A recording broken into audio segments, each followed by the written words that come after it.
Halo semua, selamat datang kembali di channel Bahasio Film. Kali ini saya akan membahas seluruh alur cerita yang berjudul Enter the Fat Dragon. Film ini mengisahkan tentang seorang polisi yang selalu melaksanakan tugasnya demi membasmi kejahatan. Namun aksinya tersebut malah dinilai buruk oleh orang di sekitarnya, bahkan oleh atasannya sendiri. Hingga akhirnya ia membuktikan dirinya sebagai orang yang sangat berguna setelah membantai kelompok gangster Yakuza. Bagaimana kisah selengkapnya dalam film ini? Mari kita bahas ceritanya.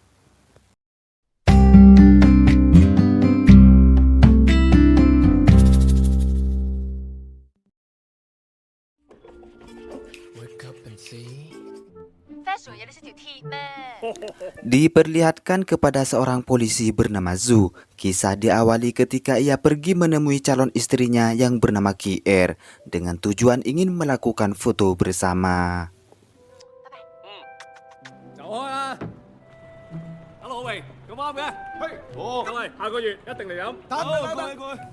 Namun sebelum itu ia pergi ke sebuah bank untuk mengambil uang yang akan ia berikan kepada ibu mertuanya tersebut. Hal itu ia lakukan karena permintaan Kier sendiri. Tanpa diduga bank tersebut kedatangan tamu tak diundang yang ternyata mereka adalah perampok.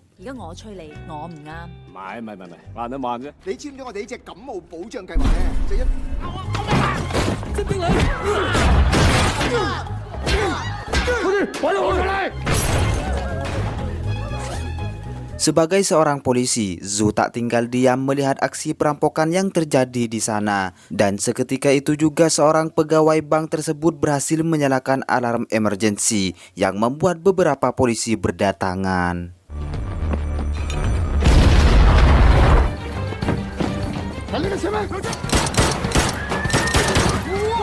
Sebagai perampok yang cukup berpengalaman, mereka pun berhasil kabur menggunakan sebuah mobil polisi karena mobil perampok tersebut sebelumnya telah diderek akibat pelanggaran parkir sembarangan. Di sisi berbeda, Zhu yang tak menyerah sekaligus membuktikan bahwa dirinya bukanlah polisi cap kaleng sarden. Ia pun mengejar para perampok tersebut dan menghajar mereka hanya dengan seorang diri.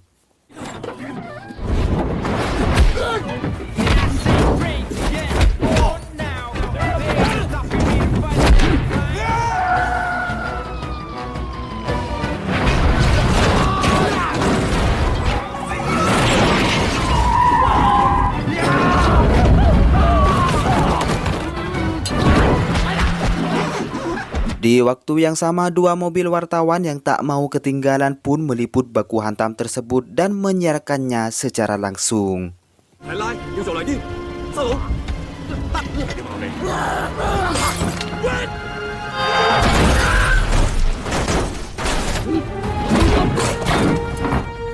Pada akhirnya Zhu berhasil membasmi perampok tersebut, namun sialnya mobil yang ia kendarai mengalami remblong yang membuatnya hampir saja menabrak atasannya yang berada di kantor polisi.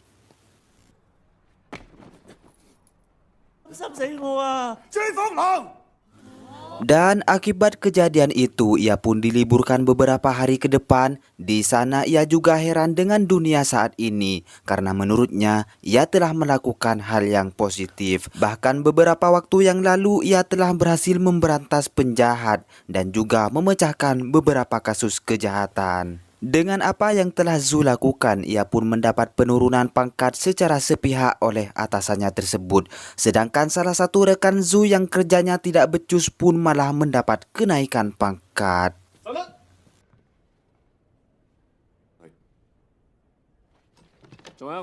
Bukan hanya itu saja, kesialan yang akan terjadi masih berlanjut di saat calon istrinya memutuskan hubungan bersama Zhu dikarenakan ia tidak datang dalam sesi foto bersama. Di sana pun Zhu menyarankan Kier agar berhenti menjadi artis karena ia sendiri hanya berperan sebagai orang yang selalu dipukuli.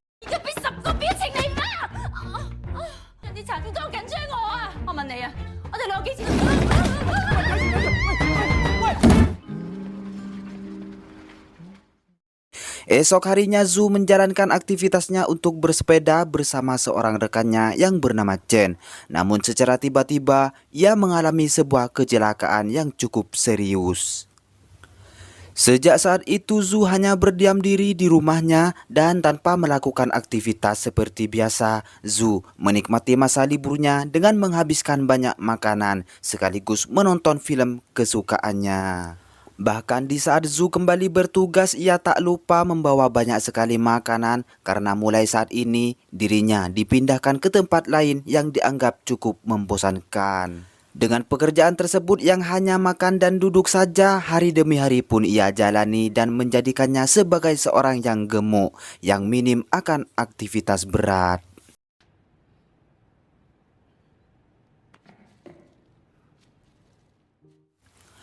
Kemudian scene beralih di kota Tokyo, Jepang. Terlihat seorang bos Yakuza bernama Takashi sedang menghampiri kakeknya yang merupakan bos besar mereka semua. Ia sendiri bernama Okinawa.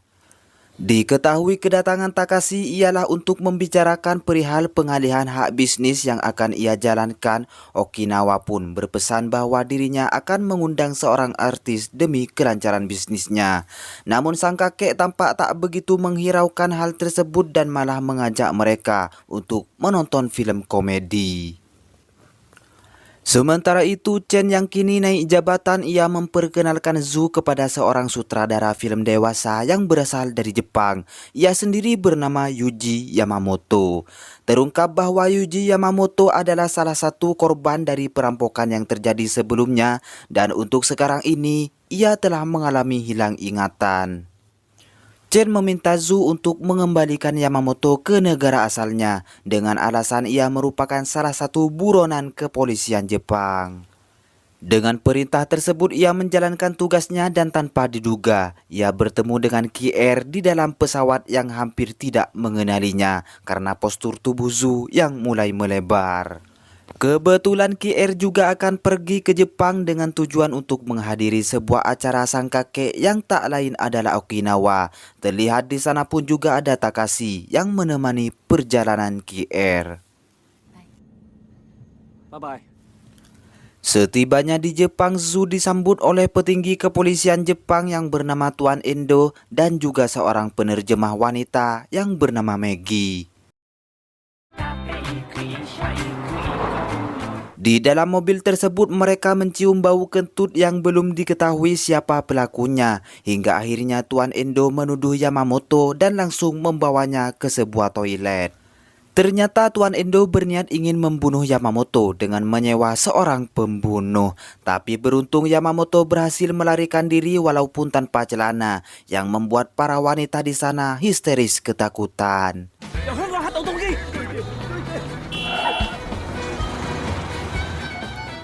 Setelah itu mereka melaporkan kejadian tersebut kepada Chen yang pada saat ini Yamamoto berhasil melarikan diri. Karena hal tersebut pun Chen meminta temannya yang bernama Xiaosa agar membantu Zhu untuk menuntaskan misi tersebut.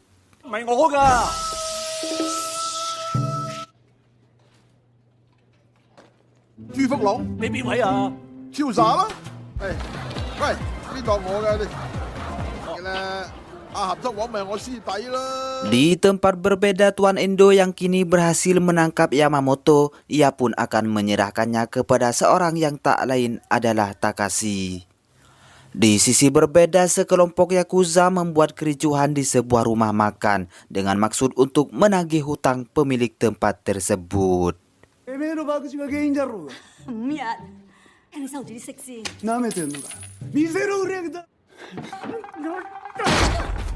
Di saat itu pula Xiaosa mencoba untuk menenangkan mereka dikarenakan pemilik rumah makan tersebut adalah istrinya sendiri.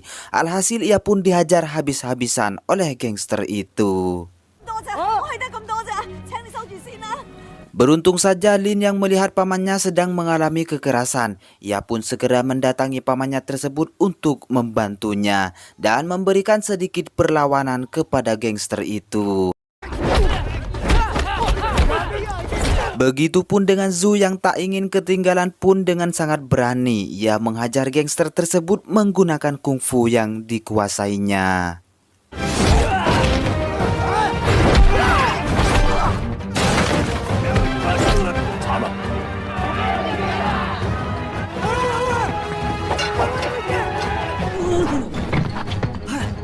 翻個咖啡。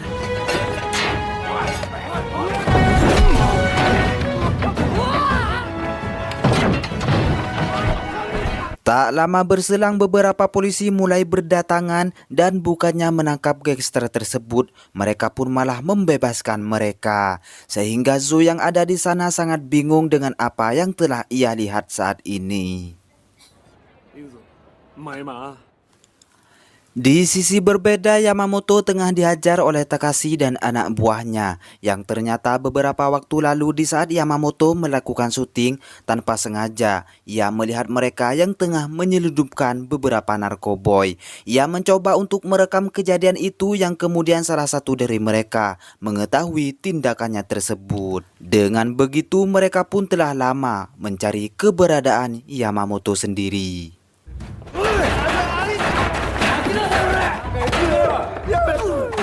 Namun Yamamoto yang kini mengalami amnesia, ia pun tampak kebingungan dengan semua pertanyaan yang mereka katakan.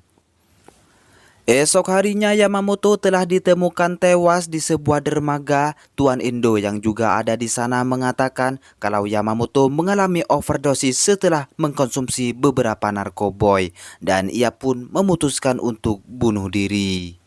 Zhu yang mendengar hal itu, ia pun tidak percaya dengan perkataannya tersebut karena fakta yang ia lihat terdapat beberapa luka memar yang berada di sekujur tubuhnya.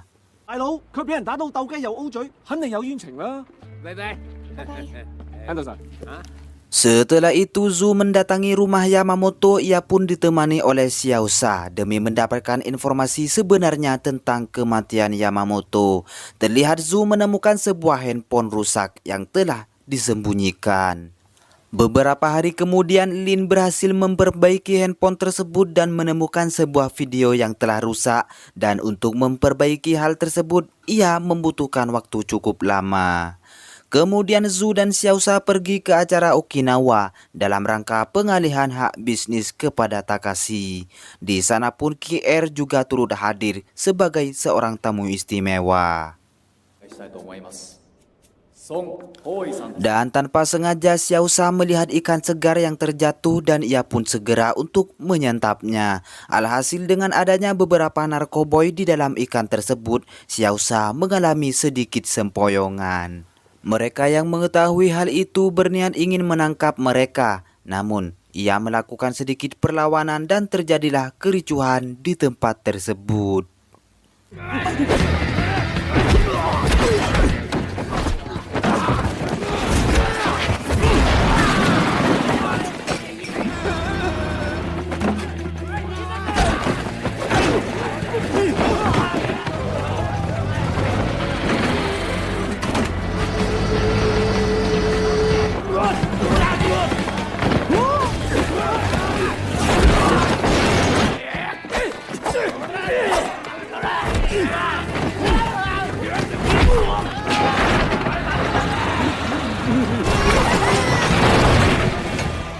Hingga pada akhirnya QR memarahi Zhu karena dirinya telah merusak acara pertamanya di luar negeri. Dalam hal itu Zhu mencoba untuk menjelaskan kepada QR bahwa orang-orang yang sedang bersamanya adalah sekelompok gangster Yakuza yang bisa saja membahayakan dirinya sendiri. Namun pada akhirnya QR tidak mempercayai akan hal tersebut. Tak lama kemudian Tuan Indo beserta polisi lainnya mendatangi tempat tersebut yang kemudian Zhu melaporkan sebuah fakta bahwa mereka adalah kelompok Yakuza yang sangat berbahaya. Entah apa yang ada di pikirannya pun ia malah meminta maaf dan memberikan hormat kepada Okinawa. Dan dengan adanya hal tersebut membuat Zhu sangat kebingungan melihat apa yang telah terjadi di depan matanya. Singkat cerita, Zhu pergi menemui QR dengan maksud ingin mengajaknya makan malam bersama sekaligus ingin memperbaiki hubungannya bersama QR. Sebetulnya QR hanya tidak suka jika Zhu menjadi seorang polisi karena ia selalu khawatir dan tidak merasa aman. Zhu yang mendengar hal itu, ia pun berjanji untuk mengundurkan diri dari kepolisian demi kelangsungan hubungan mereka. Dan di saat itu juga mereka saling memaafkan satu sama lain.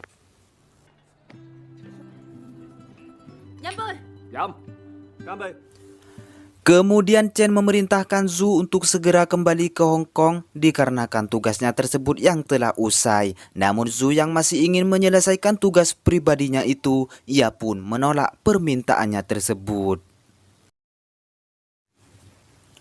Di lain tempat, Takashi memaksa kakeknya untuk menandatangani pengalihan hak bisnisnya, namun sang kakek malah menggambar babi yang membuat Takashi cukup emosi dan membunuhnya di sana.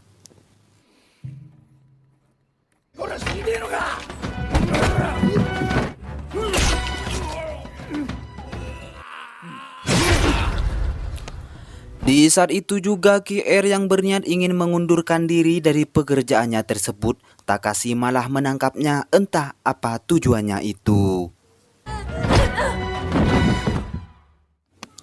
Kembali kepada Lin yang berhasil memperbaiki video tersebut, Xiaosha langsung memeriksa video itu, yang kemudian ia menemukan sebuah bukti atas kejahatan yang telah dilakukan oleh gangster Yakuza. Mengetahui hal tersebut, ia pun langsung memberitahukan hal itu kepada Zhu. Bersamaan dengan hal itu juga, Takashi telah mengutus anak buahnya untuk membunuh Xiaosha dan juga istrinya, yang kemudian terjadilah sedikit pertarungan di tempat tersebut.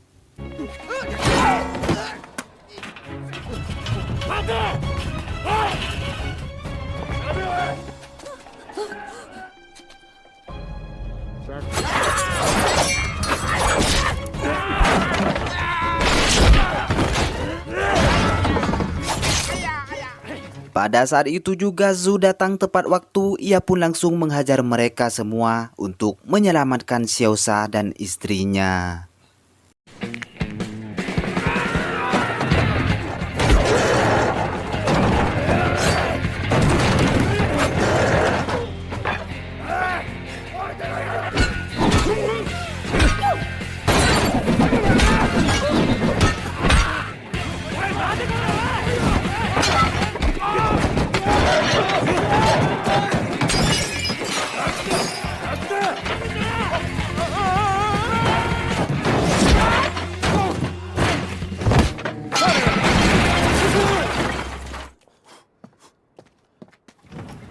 Setelah itu beberapa kepolisian mendatangi tempat tersebut, namun mereka tidak memperdulikan kejadian itu. Dan hal itu pun membuat Zhu kesal sekaligus menuduh Tuan Indo sebagai dalang atas kematian Yamamoto. Dan di saat itu juga secara terang-terangan Tuan Indo mengakui semua rencana pembunuhannya terhadap Yamamoto. Merasa tidak ada pilihan lain, ia pun mengakui perbuatannya tersebut. Dan betapa terkejutnya semua pengakuan itu direkam oleh Maggie yang juga berada di sana. Hingga akhirnya ia pun mati konyol setelah tertabrak sebuah mobil di saat mengejar Maggie. Kembali kepada Zhu, di mana untuk saat ini ia menerima ancaman dari Takashi, di mana ia akan menjatuhkan QR dari atas menara Tokyo jika dirinya tidak menyerahkan ponsel tersebut. Tak lama kemudian Zhu tiba di atas menara itu dan terjadilah pertarungan di antara mereka berdua.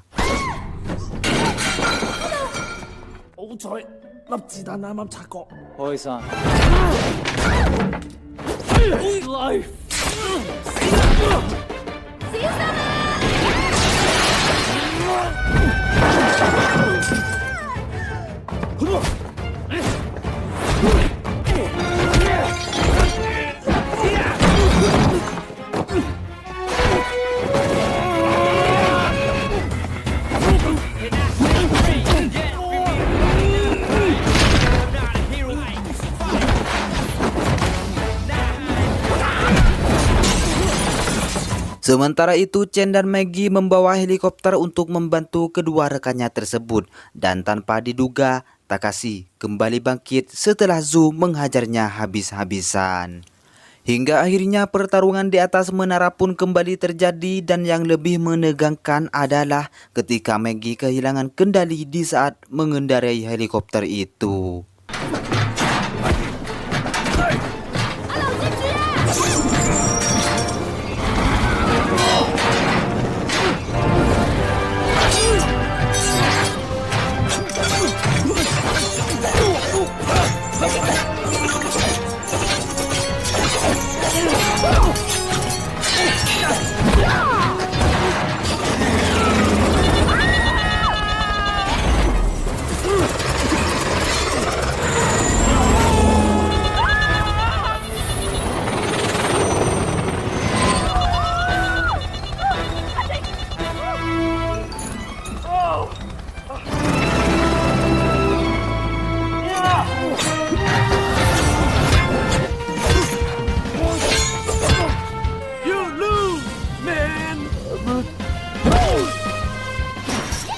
Di akhir pertarungan tersebut, Zhou berhasil mengalahkan Takashi sekaligus menyelamatkan KR.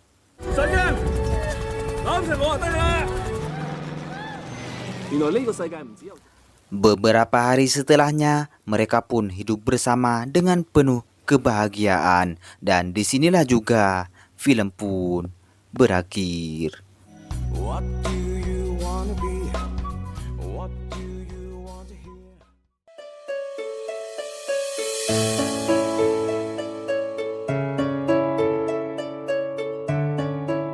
Oke semua, jika ada kesalahan dalam video ini, saya meminta maaf sebesar-besarnya. Dan khusus untuk kalian yang belum subscribe, silahkan subscribe terlebih dahulu dan aktifkan tombol notifikasinya agar kalian tidak ketinggalan alur cerita film selanjutnya.